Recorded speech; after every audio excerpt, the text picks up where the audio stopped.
Welcome back to Tonight on Breaking. It's now 33 weeks before the 2023 elections, which means it is time for Operation Show Your Certificate to INEC or your presidential candidate. As required by INEC, all presidential candidates must submit educational qualifications in order to be vetted before the elections. Our constitution says a person shall be qualified for election to the office of the president if he has been educated up to at least school certificate level or its equivalent. A school certificate, according to our constitution, means a secondary school certificate or its equivalent. Basically, you just need to have your secondary school certificate to be elected president of Nigeria. So all you people with your fancy university degrees from Harvard, your masters and PhD, guess what? You wasted your time. None of that matters if you can't produce your secondary school certificate. Bola Tinubu, the candidate for APC, made headlines when he couldn't provide his primary and secondary school certificate. He said they were taken by unknown men sometime before 1998. But Tinubu has said he graduated from Chicago State University with a Bachelor of Science degree in accounting. And yes, we were able to verify that he did graduate from Chicago State University. But guess what, Bat? We don't care about your fancy bachelor's degree. That's not what our constitution says. Our constitution says secondary school certificate. Just like Tinubu, Masari also came out on Tuesday to say his own school certificates were also missing.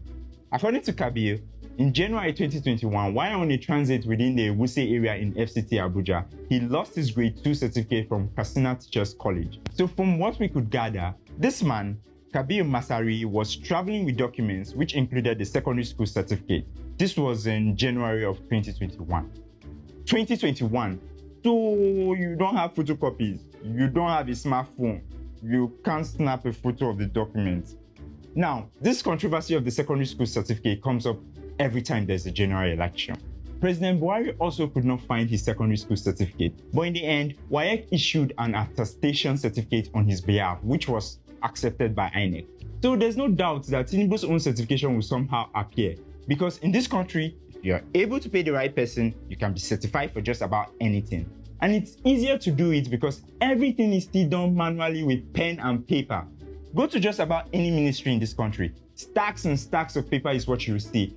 It's not because we don't have access to technology. It's not because we don't have smart young people who can build databases. We have so many young people that need jobs. If we created a massive project to scan and digitize all of our records, we could keep young people employed for at least the next 10 years. But we don't want to do that because we need to be able to change records easily. We need to be able to lose records easily. We need to be able to burn them out of existence at our own convenience. Because in Nigeria, records do not matter. History does not matter. Rules do not matter. You can be a 45-year-old man today, and by tomorrow, you're 65. And if you need to go back to 45 again, no problem. So if all these rules are turning us into liars, why do we have them? Isn't it better to just allow us to run for president on the basis of our citizenship and leave all the other requirements? I guess it comes down to, what would you rather have? A president who has to lie to become president, or an incompetent but honest president? Moving on, over the weekend, former President Wuse and Obasanjo was at a conference organized by secondary school students, and they asked him if he had any regrets in his life.